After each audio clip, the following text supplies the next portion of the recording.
Okay, there's another reason we use completing the square, and it's to place an equation in standard form into vertex form. Okay, in the slides that I'm posting, it also asks you to review completing the square to find the roots, which is what we did last class.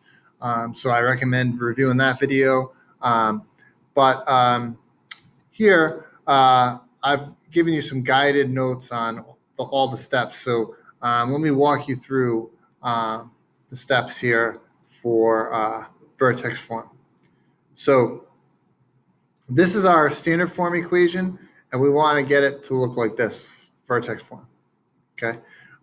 So the first thing you got to do is you got to factor out the 2 out of these two. Okay. If this were just x squared, then you'd leave it alone, but we need this to be 1x.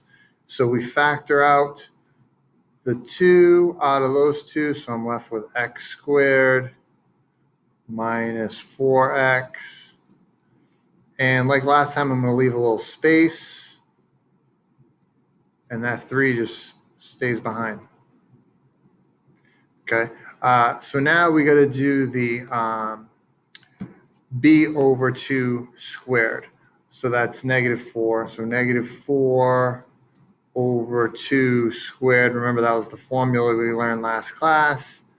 So that's going to be +4, right? -4 divided by 2 is -2. Squared is +4. So I add 4 here. Now, the only difference in this step from last time is this time you're going to put a -4 here. Okay, you're minusing 4 because they're on the same side. If it was on the other side, you'd add 4, but because it's on this side, we're minusing 4. And the other thing is you got to include this 2 here. So that's going to be 2 times 4. The reason why you're putting that 2 there is because we factored out a 2. Okay, so that this 4 that we got is actually 8, because look, 2 times 4 is 8. So we added 8, really. So that means we got to subtract 8. So now what we're going to do is we're going to factor. Okay, x squared minus 4x plus 4 is really x minus 2 squared. And then 3 minus 8 is -5.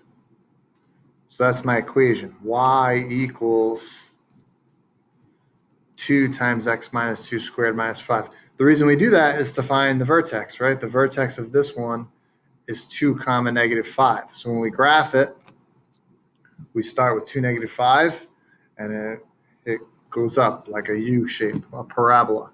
Okay. So for your classwork, why don't we try, I think, let's see.